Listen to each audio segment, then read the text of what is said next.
we're focused on draining the swamp. We're Americans for limited government. We're not Americans for perpetually growing government. And that's what happens right now. And it's a disease that affects Washington, D.C., both Republican and Democrat. And we're going to change that. Keeping our republic is on the line, and it requires patriots with great passion, dedication, and eternal vigilance to preserve our freedoms. Jenny Beth Martin is the co-founder of Tea Party Patriots. She is an author, a filmmaker, and one of Time Magazine's most influential people in the world. But the title she is most proud of is mom to her boy-girl twins. She has been at the forefront, fighting to protect America's core principles for more than a decade. Welcome to the Jenny Beth Show. Rick Manning has worked in public affairs and public policy for decades, including stints with the United States Department of Labor under President George W. Bush and nearly a decade with the National Rifle Association. Rick is passionate about reducing the size and scope of government, and as president of Americans for Limited Government, he gets to dedicate 100% of his time to this very worthy cause. Rick, thank you so much for joining me today. You are the head of Americans for Limited Government, and you really like to fight for policy changes that make a difference and help limit the size and scope of government. Yeah, it's great. It really is a great opportunity to be able to kind of do what my life's led up to. 40 years of being in politics and being able to spend the last 12 really focusing on limiting government, identifying where there are problems, and using whatever skills I have to try to create systems where we win a few. And, things like we took down the Obama administration's attempt to take over local zoning. It was an issue a lot of people were paying attention to, but we fought the NAACP, we fought a lot of people. And in the end of the day, we got Congress to defund it. And then after 4 years of fighting in the Trump administration, we got the Trump administration to rip it out by the roots. So it was a 7-year fight. And it continues because Biden's resurrected it. But the fact is, sometimes you just get to fight battles that matter. And every once in a while, God blesses you with a win. That's very good. So when you're fighting, what are the kind of things that you do? What are the tactics that you use to fight? Well, first of all, we try to figure out where the leverage points are because every battle's different. For instance, in the AFFH fight, the zoning fight, we had a guy who was the Westchester County executive director who was fighting it up in Westchester County, a guy named Bob Astorino. And so we worked with Bob Astorino on some of his challenges in terms of the local fight. We applied them. We took his expert witness of what happens to county executive when they impose this on you, and made sure it got in front of a whole bunch of members of Congress. Representative Paul Gosar picked it up and said we want to defund this, and he ran the ball with it and did a great job. And I spent a lot of time sitting in Mitch McConnell's office with his staff, explaining to it when we're going through appropriations processes to what it did and why it mattered. And quite honestly, we did probably 25,000 different radio shows around the country over 5 years, talking about it and making people aware of it. And ultimately, we had some local support that generated out of it, and you kind of roll it up into a big ball, and the Republicans eventually said, we have to get rid of this. We're going to stop it, and we succeeded. That's great. That's very good. As you're looking to 2024 and after the presidential election in 2025, what are the kind of things you're looking at doing? Yeah, we're going to have to really walk and chew gum in 2024 because obviously the election matters. Without the election, if we aren't electing a president who is limited government oriented, if we're not electing that president in 2025, a lot of things you can plan to do in 2024 don't happen. If we don't have a House and the Senate that are limited government oriented, it's much more harder to get those things done as well. So we have to, obviously, that's a big part of the puzzle. But so what we've tried to do, and there's a lot of issues that matter. Joe Biden's impeachment matters. Getting to the root of the corruption, the Jordan Weaponization of Government Committee matters. Trying to deal with CISA and the censorship of conservative groups and censorship as a whole matters. Standing up for Israel matters. There's a lot of things that really matter that are going to be really localized fights. what I'm trying to do is beyond just a localized fight is pick some things that aren't sexy, like the local zoning issue, that don't have a lot of bells and whistles and shiny objects that we all chase around here so much, and set them up. So should we be successful in the electoral process, we have substantive things that can be done immediately that are already laid up, and Congress is ready to go, and we have a capacity then to actually use that first 100 days to substantively change the way government does business and to drain the swamp. And so that's the kind of the 3-word thing that we're going to do. We're focused on draining the swamp. We're Americans for limited government. We're not Americans for perpetually growing government. And that's what happens right now. And it's a disease that affects Washington, D.C., both Republican and Democrat. And we're going to change that. And it's really not that hard. So because a lot of the things have been done for us, Supreme Court has really done yeoman's work in redefining regulations, and the whether or not regulations have to be tied to actual legislation.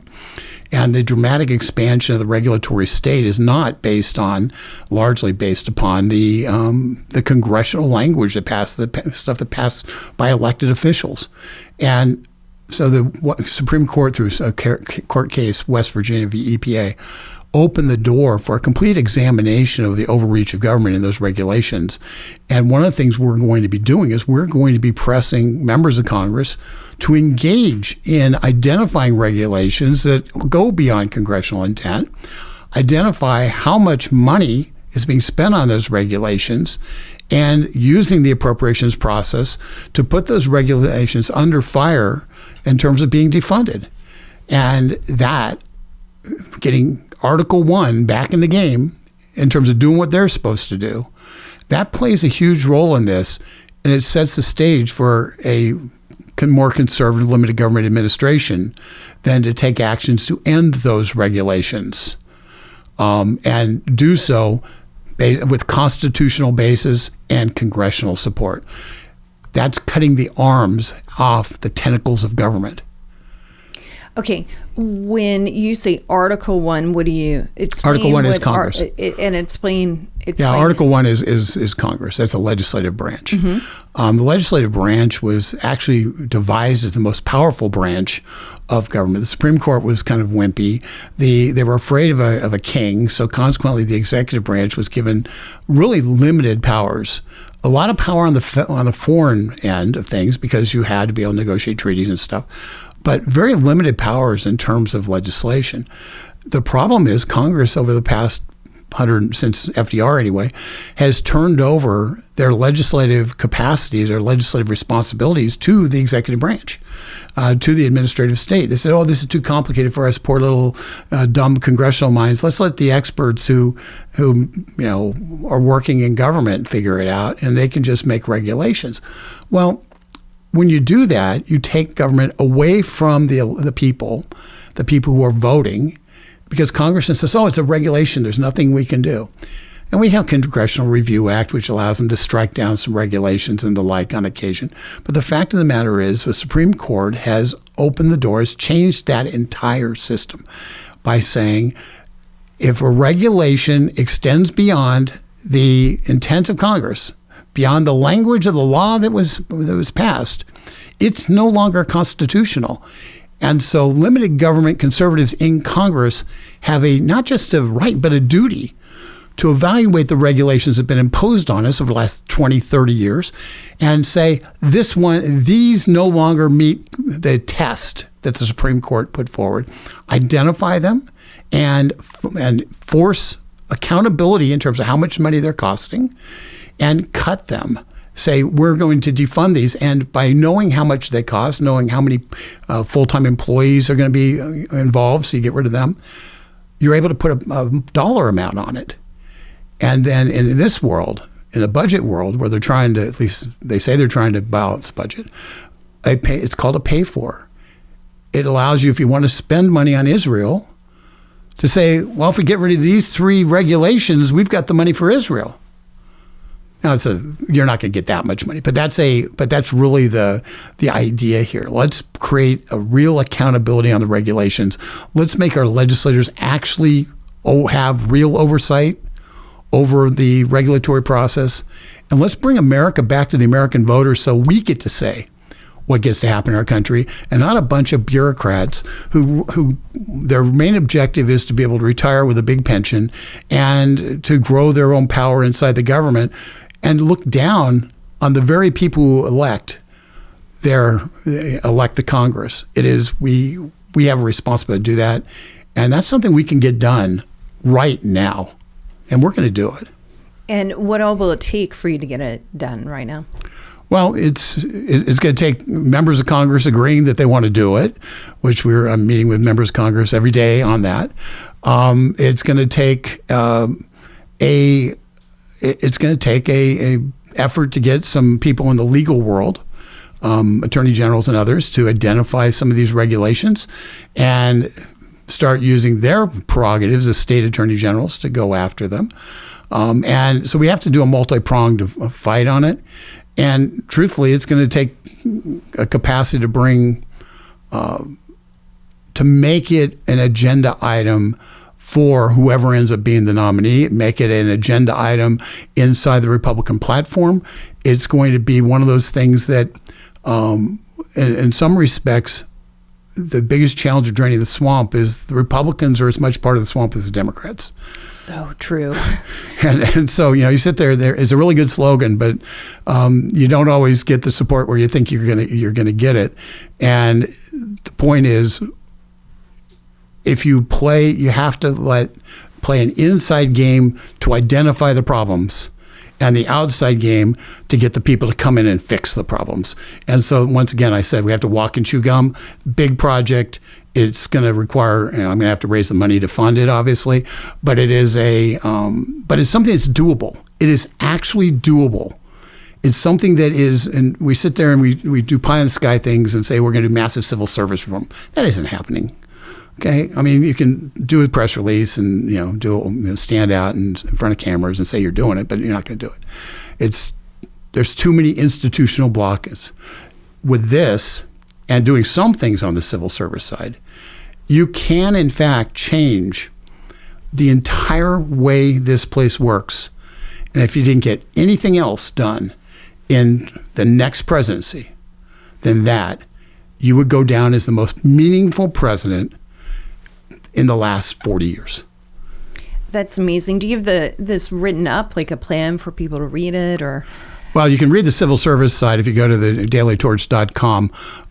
You can read the civil service side. It's 4 easy steps, 4 easy and not so easy steps can be taken to drain the swamp. An article that I put out a couple weeks ago where I lay out some of the steps on the civil service side. And what are those steps for the civil service side? It's relatively simple. First thing is, what people don't know is the Health and Human Services under Donald Trump in December of 2020, this is the agency that was the point of the spear for the entire COVID thing, said, wait a second, we don't have very many civil servants actually working. Let's find out how many have actually logged into the computer. 25% of the civil servants in the Health and Human Services never once logged into a computer from March of 2020 to December of 2020. 25%, not once. Well, so first step, let's find out, with all the telework that's supposedly going on and all that, let's find out how many people are actually working. That's something that the Office of Personnel Management at the White House should know. And every department has a personnel department that should know that. It's an easy thing to find out. So that all Congress has to do is ask. So that's the first easy step. Let's see the scope of the people who are just collecting money and not doing work. Pretty basic. Second thing, there's something called the Merit Act. It's really simple. Barry Loudermilk has it. Representative Barry Loudermilk from Georgia has it in the House. It is all it does is it allows for a faster firing process for civil servants who are lazy, don't show up to work, recalcitrant, or incompetent. So you can, they have it in the VA right now. People might remember in 2016, 2017, the Obama administration was essentially, their VA was letting people die on the streets. Veterans die on the streets. And in 2017, a bipartisan vote in Senate and a Congress passed legislation that reformed the VA. And part of it was an expedited firing process. I want to apply that expedited firing process across the board. You won't get tens of thousands of people fired, okay? This is about having the people who are the managers being able to get the people who are managed to actually do their job.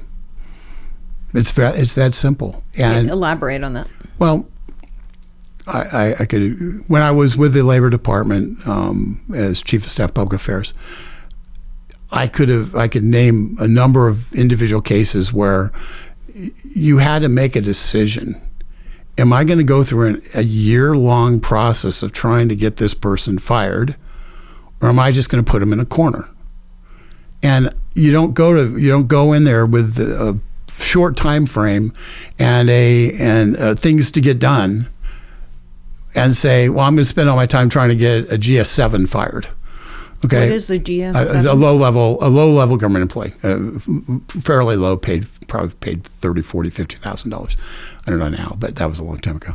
The point is, you're not going to spend that. What you're going to do is you're going to say, even relatively highly paid, if they aren't doing the job and won't do the job, are you going to spend a year trying to get them fired, or are you going to just put them in a corner, ignore them, let them collect their paycheck, so you can get your job, what you have to get done, your priorities? Because truthfully, nobody in the White House is going to call the Labor Department and say, hey, did you get that GS-14 fired? No, they're going to care, did you get the stuff done the White House wanted to get done? So that's what you have to focus on. The expedited firing process allows you to do just that.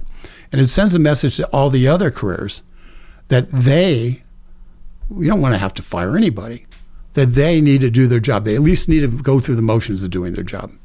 And it changes the dynamic. You at least need to show up or log in. Log in. There's lots of programs you could buy to make it look like your cursor's moving around, which I'm sure many people are using. But that's You just made people. It's so bad. It's just, that's terrible. It is. But we have to fix it. That's the key. We don't know how many of those people still aren't showing up to work, or only occasionally. We have to identify the problem. So that's the first step. Second step, we have an opportunity through the Merit Act to go and do something that allows us to fire non-performing employees. You can't drain the swamp unless you can fire the swamp. And that's something that's very simple. It is exactly what was done in the Veterans Administration when Barack Obama allowed in 2016 and 2015 veterans to be dying on the streets, not being able to get appointments.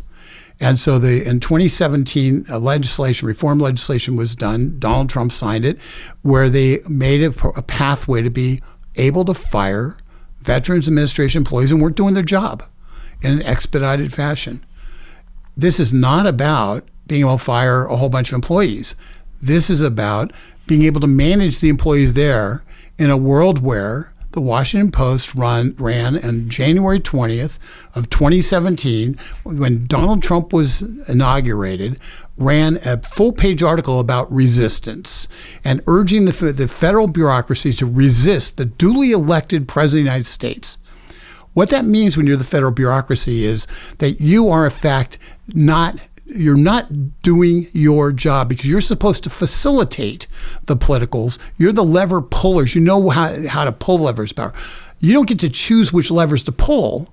What you get to do is you get to pull the levers.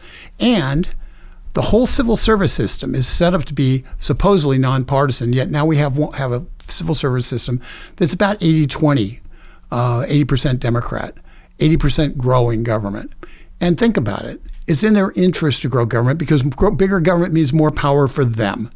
What's more, Congress, Article 1, the branch of Congress, which is Congress, has the constitutional responsibility, not just the right, it's not just the right, it's a responsibility to do the legislation and keep an eye on and to rein in the bureaucratic state.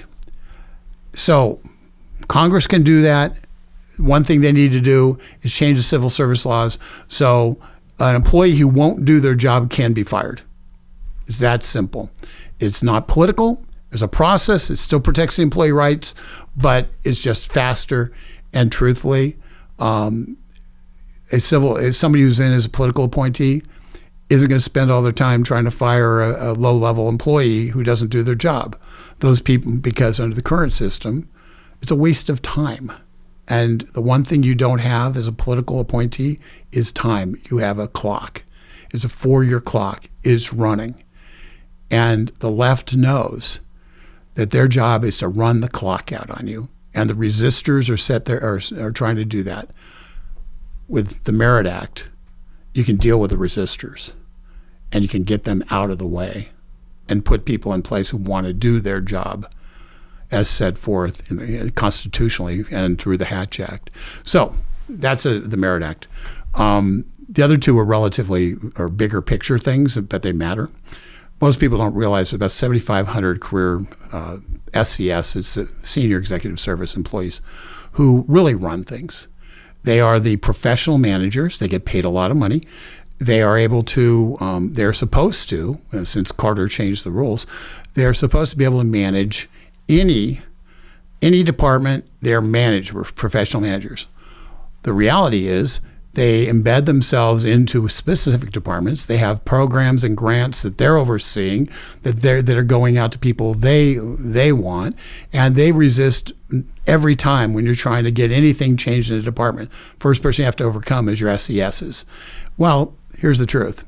They're also your older employees. They've been there for a long time. They're heading towards retirement. And you sit there and you say, so if you did a simple thing by saying, we're going to do early out for all the federal employees, allowing them, we're going to say, okay, you currently have 38 years and we're going to give you credit for 40 years in your retirement. It costs money to do that. But those people will take that 2 years because essentially they don't want to work the next 2 years for free from a pension perspective. So they'll take that, move those people out of the way, and replace them with people who, A, are going to do their job, but B, might even be somewhat supportive of what you're trying to do. So remaking the senior executive service, remaking the makeup of the people who are the resistors that matter, the real lever pullers, by remaking that through this kind of system, you create an opportunity to get your agenda done. That's the third thing. And the fourth thing is do a reduction in force. Its shorthand is RIF, and I think people hear a lot of this word in the next 12 months. We go back to the first thing. If we've got 20% of the people who aren't signing in, aren't logging in on a daily basis when they work on a computer, well, you know what? They don't need to have a job. So you do a reduction in force. The reduction in force is simple. You just you say, okay, well, let's say it was 10%. I can tell you when I managed it in the Labor Department, Public Affairs Department, that we had 42 employees. I could have gotten rid of 10%, and never missed them, okay? So it's not going to change the whole makeup of government. So you do a RIF. Let's say it's 10%. 10% is 200,000 people. That's a significant reduction in government. It's getting rid of waste. It would save about $40 billion a year, which I know in today's world is $6 trillion, and we spend money on everything. And Joe Biden says, wave a pen, I want to spend $400 billion to not make people pay their student loans. That $40 billion may not sound like a lot, but it's a lot of money. It is. You go to the average American, that's a lot of money. Well, and you go to an appropriator and you say to appropriators, hey, we need to slash $40 billion.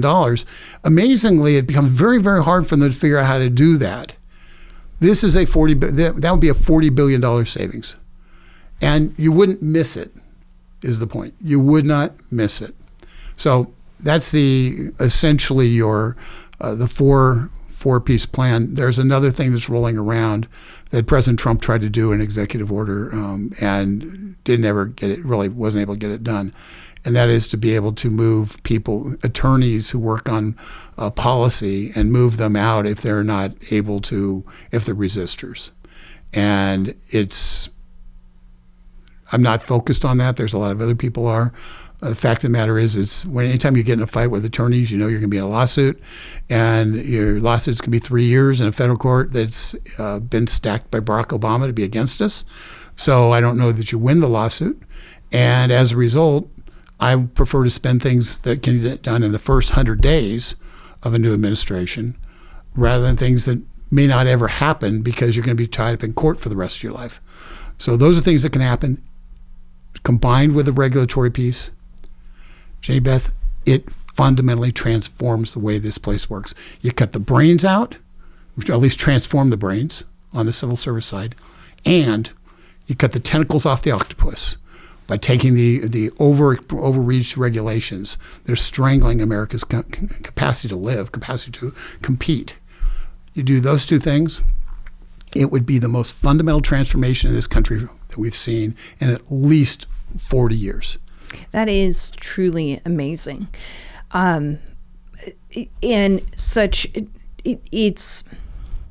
mundane items. It's kind of in the weeds, and you have to understand how the bureaucracy works to understand what you're talking about. And yet, if we don't, as activists around the country, understand how the bureaucracy works, we can't fight it. Yeah, Donald Trump was right. He touched on something. We was talking about draining the swamp. The challenge is, it's really easy to say that. It's really hard to do it, and it's not something that it's not a shiny object right now that you can sit and point to. But the fact is, this is the hard work. This is why I like getting to do what I do. The fights. You like to get in, and because ultimately, if you're going to be in a fight. And if you're in politics, you're going to be in a fight. You might as well be in a fight that when you come out the other end and you win, it mattered. Right. And the truth is, my group's small.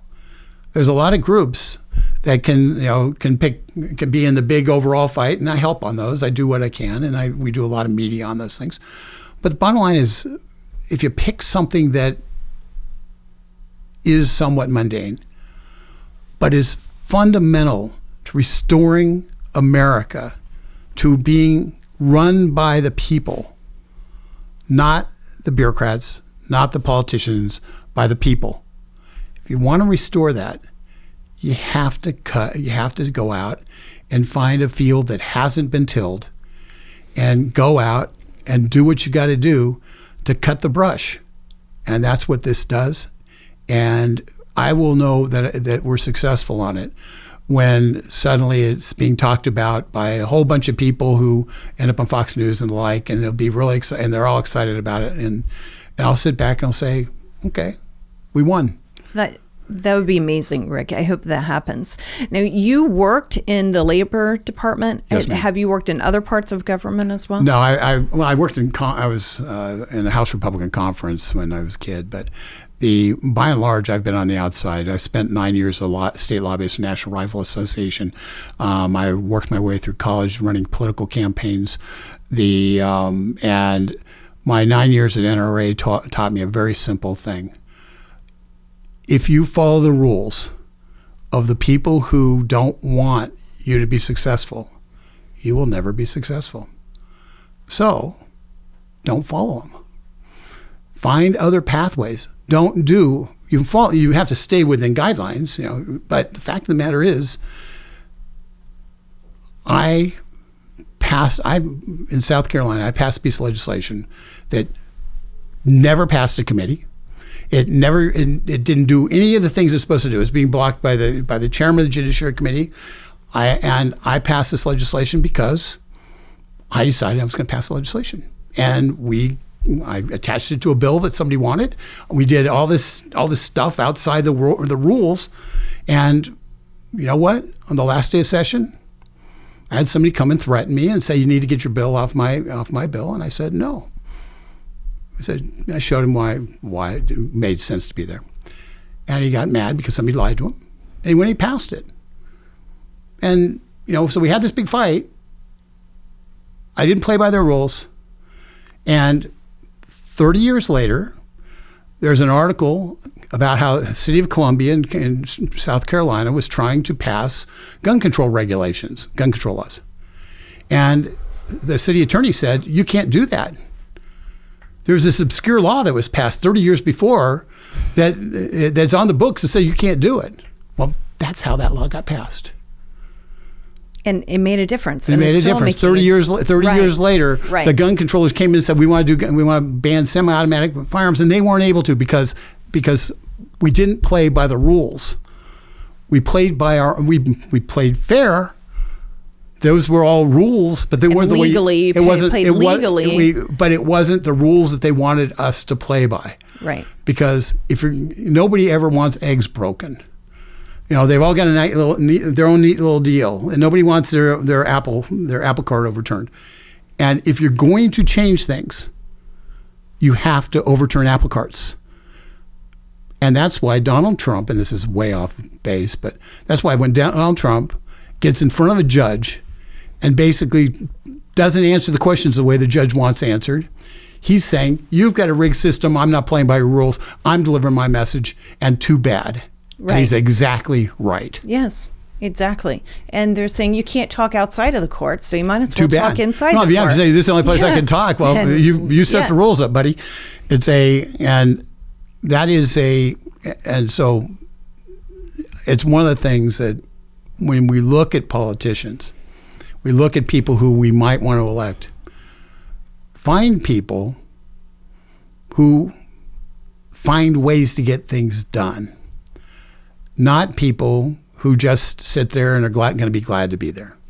Okay. Now, one thing that I think is important that I want to go back to for just a second, when you talked about President Trump, I think everyone who loves President Trump and people who don't like him certainly like to say, well, he's supposed to know so much about people. He was an expert on hiring people and he couldn't get the swamp drained.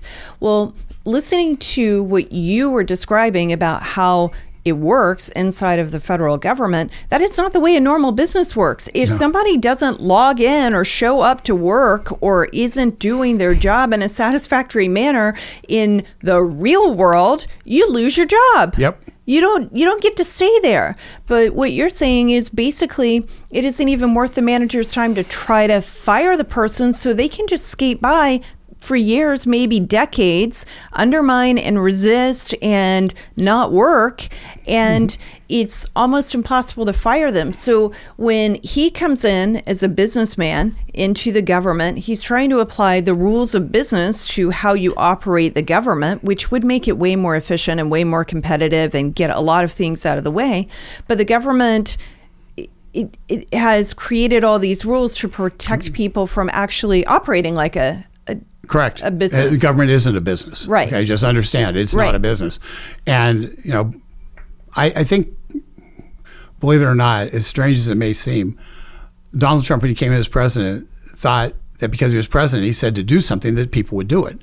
And even a lot of his own appointees weren't doing it. So let's just be clear. It wasn't just civil service. Right. I mean, he made some mistakes in terms of the people he put in certain positions. But he made the assumption that I'm president. I say this, you're going to go do it because that's what happens in business. The fact is, politics is manipulation. It isn't dictating things. Politics is getting people to is manipulating people into doing what you want them to do. And people look at the word manipulate and they look at oh, that's a bad word. Well, it's not a bad word, because when you want your kid to go to bed, you manipulate them to go to bed. Okay, if you want somebody to do something, you have to find how to make it in their interest to do it. And that is a manipulation. So people have to understand that is what politics is. It's the art of manipulation. It's the art of, and by manipulation, it's making it so a politician believes that it's in their interest to do something. And that is how we got, going back to the beginning, how we got the affirmatively furthering fair housing done. Because the Republican politicians said we cannot have local zoning being done by bureaucrats and looking at census tracts. That's not in our interests. we're going to get fired if we allow that to occur because people are going to get mad. They're going to find out 2 years, 3 years later, and they're going to be mad at us. So we better stop it now. So how do you manipulate people? When Jenny Beth goes or we've got 100,000 people who subscribe to our thing. I've got 500,000 people who are on our Facebook page and the like. When I put stuff out and I say, hey, we need to get on this, part of that manipulation is people getting involved. Is people saying, this matters to me and contacting a member of Congress multiple times. Right. It's part of that manipulation. But it's also part of how our government's supposed to work because it's the consent of the governed. And if the people in D.C. only believe that the governed, they only listen to the people who live around them, and they live in D.C. Let's just be clear. They live in D.C. When you have a government shutdown and you go to your church and the pastor at the church says there's a government shutdown and we're opening up the food banks to all the federal employees, which happened at my church, way out, 30 miles from D.C. Everybody sits there and goes, oh, the government shutdown's hurting people. Those are the people who are in government. Those are the people who are your staff people. Those are the people who are actually your congressmen in many cases. That's their input. Their circle of influence is inside the Beltway. And their staff's circle of influence is inside the Beltway. It's an echo chamber. It's an echo chamber. And I think everybody knows this. The reason they didn't like people actually telling them who they think should be speaker was because it was breaking down their system, was following their rules. Overturn the apple cart. Overturn the apple cart. And you know what? The reason we ended with Mike Johnson as speaker and not a much more liberal member of the House of Representatives is because they remembered all those people called for Jim Jordan. If we don't get a conservative speaker, we're going to get creamed in primaries. And that was the value. And I was involved in, as you know, you were way out front on that in terms of supporting Jim Jordan, and rightfully so. We got a speaker who's a conservative speaker because of the people calling for Jim Jordan and the effect that had. Well, and calling over and over and over. And it was in the self-interest of all of the politicians to listen to those people. And it was in the self-interest of the employees to make sure their bosses were doing what the constituency wanted if they wanted the calls to end. Well, and if they wanted to keep their job. Yeah, because ultimately, every one of those employees picks up the phone as an at-will employee, and the next congressman isn't necessarily going to keep them. Probably won't keep them. Unlike the rest of the federal government. Unlike the rest of the federal government. Yeah. So people understand if you don't take anything else out of this, and your voice does matter. It may not always seem that way, but the Jim Jordan speaker race is an exact example of how the effect. The wave, you have a big wave and then you have the after waves. The after wave of the Jim Jordan not getting the speakership was the House Republicans said we have to have a conservative speaker. That's why Tom Emmer, when he gets the nomination, lasts 4 hours. Right. Because he wasn't a Republican speaker. And what's more, with Mike Johnson, they also said something different. They said, we want a new generation of leadership. Right. And that is probably the most significant thing that happened out of that speaker's race. And it's because the people broke the system and changed the way the votes happened. So people, if you were one of those people called, God bless you. If you emailed, God bless you. You were heard. You just weren't necessarily heard the way you thought you might be. Well, they were calling for what Jim Jordan represents, which is not what we were getting from McCarthy. It is not what we were getting from Paul Ryan and John Boehner before McCarthy. It was a change in how they wanted to see Washington work. So they were calling for Jim Jordan, but they truly were calling for new leadership. And at the end, they got what they were asking for, which is new leadership. And it isn't, and conservative leadership, and someone who cares about the values we've been advocating for and is going to do more than give occasional lip service to it. Right. And what we also got was we saw Jim Jordan going after the weaponization of government in the way he can at head of Judiciary Committee. And in some respects, the swamp fears Jim Jordan far more as chairman of the Judiciary Committee with a speaker who will back him than they do than they ever would. Where he's speaker, he's having to make deals with everybody to live in this puzzle palace. Right. So in a lot of respects, it truly was a win-win. Yes, absolutely. Well, Rick, I appreciate your time today. You've given people a lot of things to think about. We have to attack the regulatory state. The Supreme Court decision allows a unique opportunity to really go back in and go, wait, these regulations don't line up with what Congress originally passed the law to say. And we have to attack the civil servants. I use the word servant in air quotes, but we've got to go through and make sure that they're actually doing the work they're supposed to do and doing the work of the president who the people elect, not just what they want to do. Because we didn't elect them, we elected the president. They're supposed to be doing what the president says, which is who the people elect. That's exactly right, and I think we can get that done. These are not pie in the sky tasks. These are things that can get done, and if we have a concerted focus on them, they will get done, and it will fundamentally transform the federal government to its rightful place as being not the dominant thing that just kind of absorbs everything in this country. Right. America's strength is that it's of the people. It's the people. It's not the government. It's the people. And we have to rebalance that relationship, and we're going to do it. Where can people go to get more information about your work? Go to getliberty.org. Getliberty.org. It's a great website, Get Liberty. Get Liberty. You can just sign, and I would encourage anybody to just subscribe for a free newsletter.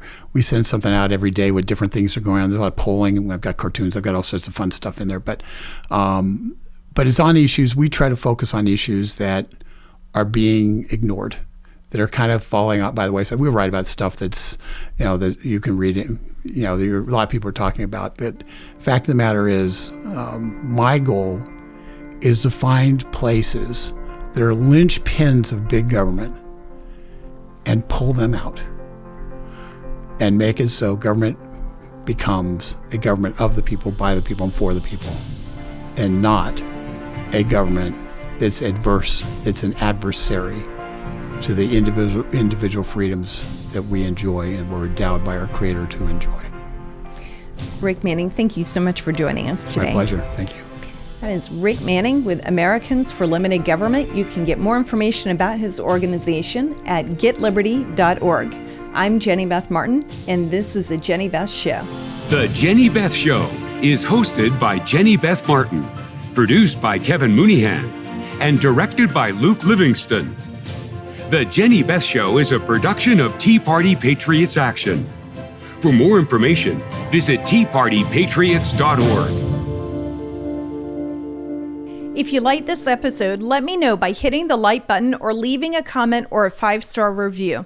And if you want to be the first to know every time we drop a new episode, be sure to subscribe and turn on notifications for whichever platform you're listening on. If you do these simple things, it will help the podcast grow, and I'd really appreciate it. Thank you so much.